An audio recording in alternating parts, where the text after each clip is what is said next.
News today Keralam ഇപ്പോഴുള്ളത് secretariat നടയിലാണ്. ഇന്ന് secretariat നടയിൽ സമരങ്ങളുടെ ഒരു വലിയ പെരുമഴ തന്നെ കാണാൻ സാധിക്കും. കേരള NGO അസോസിയേഷൻ സംസ്ഥാന കമ്മിറ്റിയുടെ നേതൃത്വത്തിൽ സംസ്ഥാന സർക്കാർ ജീവനക്കാർ 1000-ലധികം പ്രവർത്തകർ സെക്രട്ടേറിയറ്റ് വളഞ്ഞിട്ടുണ്ട്. വിവിധ ആവശ്യങ്ങൾ ഉന്നയിച്ചുകൊണ്ടാണ് സെക്രട്ടേറിയറ്റ് നടയിൽ അവർ സമരം നടത്തുന്നത്. കവർന്നെടുത്ത ആനുകൂല്യങ്ങൾ തിരിച്ചുപിടിക്കുവാനും അതുപോലെ തന്നെ കരാർ നിയമനങ്ങൾ അവസാനിപ്പിക്കുക തുടങ്ങിയ വിവിധ ആവശ്യങ്ങൾ ഉന്നയിച്ചുകൊണ്ടാണ് കേരള NGO അസോസിയേഷൻ സെക്രട്ടേറിയറ്റ് നടയിൽ ഇത്തരത്തിലൊരു സമര പരിപാടി ആസൂത്രണം ചെയ്തിട്ടുള്ളത്.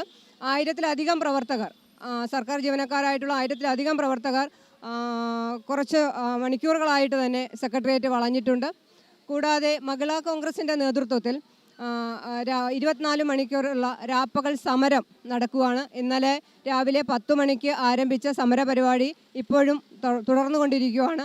ജബി മേത്ത MPയുടെ നേതൃത്വത്തിലാണ്, കേരള മഹിളാ കോൺഗ്രസിൻ്റെ സംസ്ഥാന പ്രസിഡന്റ് ജബി മേത്ത MPയുടെ നേതൃത്വത്തിലാണ് സമരപരിപാടികൾ നടക്കുന്നത്. ഇപ്പോഴും അത് തുടരുന്നുണ്ട്. വിലക്കയറ്റവുമായി ബന്ധപ്പെട്ടിട്ടാണ് അവർ സമരപരിപാടികൾ നടത്തുന്നത്. കൂടാതെ മദ്യനയം, ഇപ്പോൾ സർക്കാരിൻ്റെ ബാറുകൾ രാത്രി 12 മണിയിലേക്ക് കൂടി സമയം നീട്ടിയതോടനുബന്ധിച്ചിട്ട് കൊല്ലം DCC general secretary MM Sajeev Kumar കഴിഞ്ഞ ഫെബ്രുവരി 21 മുതൽ നിരാഹാര സത്യാഗ്രഹം കിടക്കുകയാണ് സെക്രട്ടേറിയറ്റ് നടയിൽ. അതിപ്പോഴും തുടരുന്നുണ്ട്. അങ്ങനെ വിവിധങ്ങളായ സമര പരിപാടികളാണ് സർക്കാരിനെതിരായിട്ട് സെക്രട്ടേറിയറ്റ് നടയിൽ നടന്നുകൊണ്ടിരിക്കുന്നത്.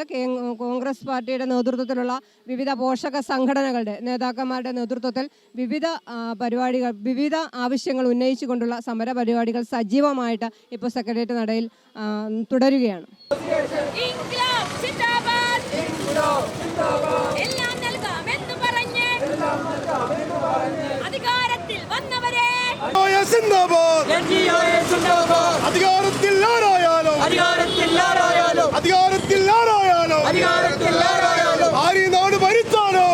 ജീവനക്കാരോടും അധ്യാപകരോടുമുള്ള നിരന്തരമായ പീഡനങ്ങൾക്കെതിരെയുള്ള ഒരു സമരമാണിത്. ഈ സമരം ഞങ്ങൾ വിജയം കാണുമെന്നുള്ള ശുഭപ്രതീക്ഷയോടുകൂടിയാണ് DA നമുക്ക് തരാതെ പിടിച്ചു വെച്ചുകൊണ്ട് ഇപ്പോൾ ഭരണം മാറും എന്ന ഒരു ഘട്ടത്തിൽ ഒരു മുഴുവൻ ബഡ്ജറ്റിൽ എല്ലാ ആനുകൂല്യങ്ങളും ഒറ്റയടിക്ക് തരാമെന്ന് പറഞ്ഞുകൊണ്ട് മുന്നോട്ട് വരികയാണ് ഇപ്പോൾ സർക്കാർ. ഇതൊരു വളരെ പൊള്ളത്തരമായ ഒരു കാര്യമാണ്. കാരണം ജീവനക്കാരെ ഈ ഇലക്ഷൻ എടുത്ത അവസരത്തിൽ എന്തെങ്കിലും വായിലേക്ക് ചില്ലിക്കാശ് നൽകിക്കൊണ്ട് ജീവനക്കാരെ പറ്റിക്കുന്ന ആ ജീവനക്കാരുടെ ചോരയൂറ്റി കുടിച്ച് ഇതുവരെ ഈ സെക്രട്ടേറിയറ്റിനുള്ളിൽ അന്തിയുറങ്ങിയ പിണറായിയെയും അവരുടെ എച്ചിൽ നിന്ന് നടക്കുന്നവരെയും ഈ ഭരണത്തിൽ നിന്ന് പുറത്താക്കാൻ 2021 മുതലുള്ള കുടിശ്ശികയുടെ ആനുകൂല്യങ്ങൾ ക്ഷാമബത്ത കുടിശ്ശിക അനുവദിക്കുമ്പോൾ അതിൻ്റെ അരിയർ തുക അനുവദിക്കാതെ ജീവനക്കാരെ കബളിപ്പിക്കുന്ന ഒരു നാടകമാണ് കളിച്ചുകൊണ്ടിരിക്കുന്നത്. ശമ്പള പരിഷ്കരണം പ്രഖ്യാപിച്ചതിന് 3 വർഷത്തിന് ശേഷമേ സാധിക്കുകയുള്ളൂ. ഒരു കാരണവശാലും ഈ സർക്കാരിൻ്റെ കാലത്ത് ശമ്പള പരിഷ്കരണം നടക്കുകയില്ല. അതുപോലെ തന്നെയാണ് കഴിഞ്ഞ ശമ്പള പരിഷ്കരണത്തിൻ്റെ കുടിശ്ശിക അടക്കമുള്ള കാര്യങ്ങൾ നാളിതുവരെ അനുവദിക്കുവാൻ നമ്മുടെ സർക്കാർ തയ്യാറായിട്ടില്ല. കഴിഞ്ഞ ശമ്പള പരിഷ്കരണത്തിൻ്റെ കുടിശ്ശിക നൽകാത്തവരാണ് ഇപ്പോൾ ശമ്പള പരിഷ്കരണം നടപ്പിലാക്കുമെന്ന് പറയുന്നത്. 2024 ജൂലൈ മാസം 1-ാം തീയതി നമുക്ക് കിട്ടേണ്ടുന്ന ശമ്പള പരിഷ്കരണം നാളിതുവരെ നടപ്പിലാക്കിയിട്ടില്ല. അതുപോലെ തന്നെ DA കുടിശ്ശിക, DA അവകാശമല്ല എന്ന് പറയുകയും DA ഔദാര്യമെന്ന് പറഞ്ഞുകൊണ്ട് ഔദാര്യം തരികയും അതിൻ്റെ പേരിൽ ഞങ്ങളുടെ സ്പാർക്കിൽ നിന്ന് ഞങ്ങളുടെ ഡാറ്റാസ് മോഷ്ടിച്ച് ഞങ്ങൾക്ക് മുഖ്യമന്ത്രി മെസ്സേജ് നൽകുമ്പോഴേക്ക് DA കുടിശ്ശിക പറ്റി മിണ്ടുന്നില്ല.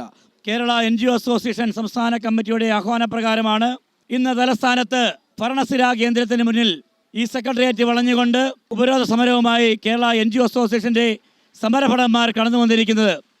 കേരളത്തിലെ 14 ജില്ലകളിൽ നിന്നുള്ള 100,000-കണക്കിനുള്ള ജീവനക്കാരെ അണിനിരക്കിയിട്ടുണ്ട്.